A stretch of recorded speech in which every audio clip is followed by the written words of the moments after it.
നമ്മുടെ കുട്ടികളുടെ വലിയൊരു ഔട്ട്ഫ്ലോ വിദേശത്തോട്ട് നമ്മൾ കാണുന്നുണ്ട്, ശരിയല്ലേ? എന്തിനാ കുട്ടികൾ വിദേശത്തോട്ട് പഠിക്കാൻ പോകുന്നത്? വളരെ സിമ്പിൾ റീസൺസ് ആണ്. കുട്ടികളെ നല്ല എഡ്യൂക്കേഷൻ കിട്ടാനാണ് വിദേശത്തോട്ട് പോകുന്നത് നിങ്ങൾക്ക് തോന്നുന്നുണ്ടോ? അല്ല, പാർട്ട് ടൈം ജോലി ചെയ്യാനാണ് കുട്ടികൾ വിദേശത്തോട്ട് പോകുന്നത്, അല്ലേ? 2, നമ്മളെ പോലെ നാട്ടുകാരുടെ ചോദ്യം എന്താ ജോലിയൊന്നും ഇല്ല എന്നുള്ളൊരു ചോദ്യം അതിജീവിക്കാൻ കൂടിയാണ് കുട്ടികൾ വിദേശത്തോട്ട് പോകുന്നത്, അല്ലാതെ നല്ല എഡ്യൂക്കേഷൻ കിട്ടാനല്ല. നല്ല എഡ്യൂക്കേഷൻ കിട്ടാനല്ല. നിങ്ങൾ വെറുതെ ഒന്ന് ആലോചിച്ച് നോക്കുക, നമ്മുടെ +2 മാർക്ക് വെച്ച് ഒരു പരീക്ഷ ഇല്ലാതെ വിദേശത്തെ നല്ലൊരു യൂണിവേഴ്സിറ്റി കുട്ടികൾക്ക് അഡ്മിഷൻ കൊടുക്കുമോ? എന്താ അത്, വെള്ളരിക്കാപട്ടണോ? അങ്ങനെ അഡ്മിഷൻ കൊടുക്കുന്ന യൂണിവേഴ്സിറ്റികൾ ഉണ്ടാവുമോ? അല്ലേ? അപ്പൊ ഇവിടെ നമ്മൾ അധ്യാപകർക്ക് ചിലത് ചെയ്യാനുണ്ട്. നമ്മൾ അവിടെ ഈ ഒരു ഗെയിം കണ്ടു നിൽക്കേണ്ട ആളുകളല്ല എന്നുള്ളതാണ് ഇവിടുത്തെ ഏറ്റവും പ്രധാനപ്പെട്ട ഒരു കാര്യം എന്നുള്ളത്. ഒരു വിദേശ സർവകലാശാല കുട്ടി ചൂസ് ചെയ്യുമ്പോൾ അവൻ എവിടെ പോയാൽ നോക്കുക? യൂട്യൂബ് പോയി നോക്കും, അല്ലെങ്കിൽ ഇൻസ്റ്റാഗ്രാം പോയി നോക്കും. ആരടുത്ത് അവൻ പോയി നോക്കുക?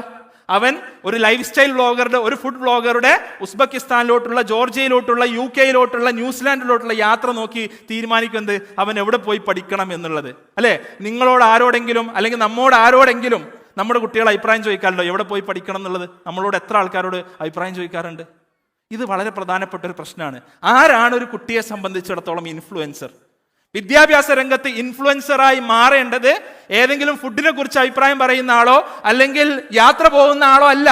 വിദ്യാഭ്യാസ രംഗത്ത് ഇൻഫ്ലുവൻസർ ആവേണ്ടത് ഈ ശീതീകരിക്കപ്പെട്ട ഓഡിറ്റോറിയത്തിലിരിക്കുന്ന നമ്മൾ ഓരോരുത്തരാണെന്നുള്ള ഒരു തിരിച്ചറിവ് നമുക്ക് വേണം. കാരണം ഓരോ കുട്ടിയുടെ കൂടെയും 6 മണിക്കൂറിലധികം ദിവസവും സ്പെൻഡ് ചെയ്യുന്ന ആളുകളാണ് നമ്മൾ എത്രത്തോളം അവരെ ഇൻഫ്ലുവൻസ് ചെയ്യുന്നുണ്ട് എന്നുള്ളത് ചിന്തിക്കണം. നമ്മൾ മൈക്രോ ഇൻഫ്ലുവൻസേഴ്സായി മാറണം, ക്ലാസ് റൂമിൽ ഇൻഫ്ലുവൻസേഴ്സ് ആയിട്ട് മാറേണ്ടതുണ്ട്. ഞാൻ 1-2 ഉദാഹരണങ്ങൾ പറയാം. അപ്പൊ വിദേശ വിദ്യാഭ്യാസം ഒരു സമയത്ത് വളരെ ബൂമിംഗ് ആയി, അല്ലെ? കുറെ കുട്ടികളൊക്കെ പല സ്ഥലത്തും പോയി അവിടെ പെർമനന്റ് റെസിഡൻസി കിട്ടിയിരുന്നൊരു സാഹചര്യം ഉണ്ടായിരുന്നതെങ്കിൽ ഇപ്പോൾ സാഹചര്യം മാറി, അല്ലെ? കഴിഞ്ഞ ഒരു മാസം മുമ്പ് UK കലാപം നടന്നു ഇന്ത്യക്കാർക്കെതിരെ.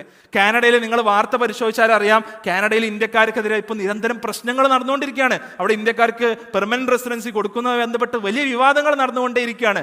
അപ്പോൾ നിയമപരമായിട്ടുള്ള പ്രശ്നങ്ങൾ കുട്ടികൾ നേരിടുന്നു. അവർ പോകുന്നത് ഈ പറഞ്ഞ പോലെ അവിടുത്തെ ഏറ്റവും നിലവാരമുള്ള സ്ഥാപനത്തിലോട്ടാണോ? ഏതെങ്കിലും നിലവാരമുള്ള സ്ഥാപനത്തിൽ നമ്മളെ +2ന്റെ സർട്ടിഫിക്കറ്റും വെച്ച് അഡ്മിഷൻ കിട്ടുമോ? ഇല്ല. അപ്പോൾ നിങ്ങൾക്ക് US UK പോകണമെന്നുണ്ടെങ്കിൽ SAT പോലെയുള്ള ACT പോലെയുള്ള പരീക്ഷകൾ എഴുതണം, IELTS എഴുതണം, TOEFL വേണം, GRE വേണം. ഈ കാര്യം പറഞ്ഞു കൊടുക്കാൻ ആർക്ക് സാധിക്കണം?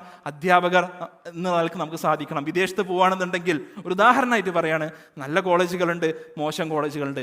നല്ല കോളേജ് പോകാൻ നീ ഇന്നതാണ് ചെയ്യേണ്ടത്, അതിൻ്റെ ഡീറ്റെയിൽസ് അറിയില്ലെന്നുണ്ടെങ്കിലും ഇന്ന സോഴ്സ് ഓഫ് ഇൻഫർമേഷൻ നീ എടുക്കണം എന്ന് പറഞ്ഞു കൊടുക്കാൻ നമ്മളെ സംബന്ധിച്ചിടത്തോളം സാധിക്കേണ്ടതുണ്ട്.